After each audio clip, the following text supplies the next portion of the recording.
स्वामी जी गंभीर हो गए और सोचने लगे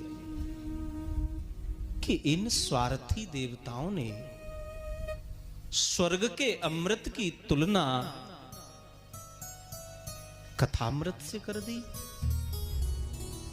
अरे कहां वो कांच और कहां ये मणि, तुलना नहीं हो सकती, नहीं हो सकती। आचार्य सुखदेव स्वामी जी महाराज ने ये सोच करके यही निर्णय लिया कि ये देवता लोग अभक्त हैं। अभक्तांस विज्ञाय न दधौ स कथामृतम, उन्हें कथामृत दान नहीं किया, मना कर दिया। स्वर्ग के अमृत को पान करने से जीव अमर हो सकता है, इसमें कोई संदेह नहीं है, लेकिन कथामृत पान करने वाला जीव मोक्ष को प्राप्त कर जाता है। अमर होना बड़ी बात नहीं है, बड़ी बात है तो संसार से मुक्ति पाना बड़ी बात है। परीक्षित को मोक्ष प्राप्त हुआ, परीक्षित मुक्ति चाहते हैं, अमर होना नहीं चाहते। अमर होके भी क्या कर लेंगे भाई, क्या करना अमर हो करके? मुक्ति हो जाना, आवागमन का चक्कर खत्म हो जाना, ये बहुत बड़ी बात है साहब। देवताओं को अमृत दान नहीं किया, देवता लोग दुखी हो गए। ब्रह्मा जी से जाकर के शिकायत कर दी महाराज, अरे हमारा बड़ा अपमान हुआ मृत्यु लोक में। ब्रह्मा जी ने कहा क्यों, क्या हुआ, क्या हुआ? अरे ये मृत्यु लोक के राजा को अमृत पिला रहे थे महाराज, पर हम वहां गए तो हमसे किसी ने ढंग से बात भी नहीं करी। देवता लोग बेचारे दुखी हो रहे थे मन में, क्योंकि वो उनको मिला नहीं ना कुछ भी, तो प्रसन्न तो थे नहीं, बड़े दुखी हो रहे थे। इतनी देर में देवताओं को पता लगा कि राजा परीक्षित को तो मोक्ष मिल गया, उनकी तो मुक्ति हो गई कथामृत से। तब ब्रह्मा जी महाराज ने देवताओं को समझा करके कहा, रे पागल देवताओं, भागवत कोई किताब नहीं है, भागवत कोई पोथी नहीं है। हम लोगों की वैष्णवी परंपरा में भागवत को किताब या पोथी नहीं कहते, भागवत तो साक्षात श्री कृष्ण है। तेने यम बांगमयी मूर्ति प्रतीक्षा वर्तते। अरे धीरे बजाओ, हाथन में लग जाएगी। भागवत तो साक्षात श्री कृष्ण है महाराज। समझ गए देवता लोग, और वहीं से उन्होंने कृष्ण रूप भागवत जी को साष्टांग प्रणाम किया महाराज। बोलिए भागवत भगवान की जय जय श्री राधे। वही भागवत की कथा सूत जी कह रहे हैं, ऋषियों जो देवता लोग नहीं सुन सके थे, मैं आपको सुनाऊंगा। अब इतनी वहां चर्चाएं चल रही थी कि उसी सभा में देवर्षि नारद बाबा का भी आगमन हो गया। देवर्षि नारद बाबा ने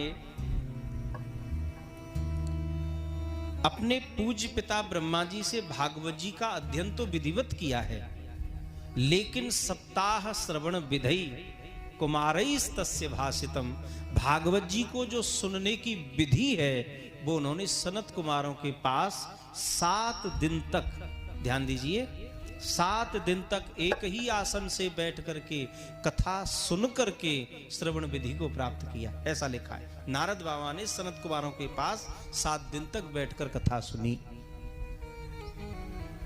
सनकादिक ऋषियों ने सूत जी से प्रश्न किया, महाराज ये नारद बाबा तो एक जगह कहीं ज्यादा ठहरते नहीं, सनत कुमार भी अपने आश्रम को छोड़ के कहीं ज्यादा जाते नहीं, फिर नारद बाबा ने सनत कुमारों के पास बैठकर 7 दिन तक कथा कैसे सुन ली?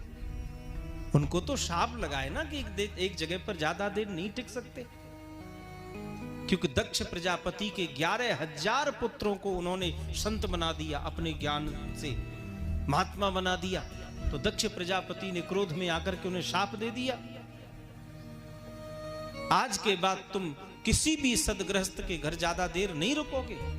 और इतना ही नहीं, कहीं भी दक्ष जी ने तो ये सोच करके शाप दिया कि कहीं टिकेंगे नहीं तो ज्ञान देंगे नहीं, ज्ञान देंगे नहीं तो कोई बाबा बनेगा ही नहीं। ऐसे ही सबको बाबा बनाते जा रहे हैं। बताओ कोई बात है? नारद जी बड़े प्रसन्न भये। कोई बात ना, एक जगह टिकेंगे तो एक ही जगह ज्ञान देंगे, जगह जगह जाएंगे तो ज्यादा ज्ञान देंगे। जो भी मिले उसे सहर्ष स्वीकार करिए महाराज। हाँ, आनंद तो उसी में है। नारद जी को साप लगा कि ज्यादा देर कहीं रुकेंगे नहीं। सनत कुमार आश्रम छोड़ते नहीं। फिर नारद बाबा ने कथा कैसे सुनी, वो भी 7 दिन तक। तो सूत जी कहते महाराज ये तो कारण बन गया था। बोले क्या कारण बना? बोले एक बार नारद बाबा दौड़े दौड़े बद्रीनाथ धाम को गए। कष्ट नारद के जीवन में भी है, ध्यान देना।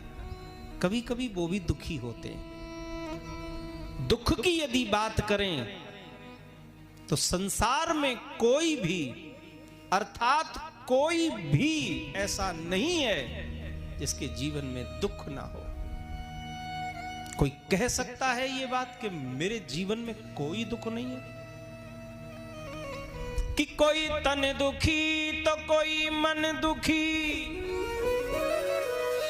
कोई धन बिन रहत उदास। कोई बिना धन के दुखी, कोई तन से दुखी तो कोई मन से दुखी। सब दुखी हैं, कोई सुखी नहीं। कोई तन दुखी तो कोई मन दुखी तो कोई धन बिन रहत उदास। थोड़े थोड़े सब दुखी, सुखी श्याम के दास। थोड़े थोड़े सब दुखी, सुखी राम के दास। सबको दुख है भैया, तो किसी ने कहा सब